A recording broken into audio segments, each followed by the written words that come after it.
It's no secret that over the last few years, several high-profile incidents of bullying and harassment have occurred in Nebraska schools and during high school sports.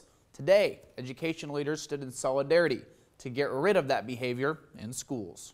Our student population is going to look different over the next 30 to 40 years. We will be a majority minority state in our student population in that time frame. We have to be thoughtful about what we're preparing our students for, our culture for, our future for. State Board of Education Commissioner Matthew Bloomstead, along with around a dozen education leaders, came together to sign a statement saying bullying and harassment is not a legal issue, but a human dignity issue, and saying, quote, "These are basic human rights that men and women have fought and died for under our flag, and this basic tenet must also be communicated to the community as a whole." We live in a day and age when it seems like saying negative things about people is an okay activity, and we are here to say that's not tolerated and should not be tolerated. One place where harassment has been a big issue is on the playing field.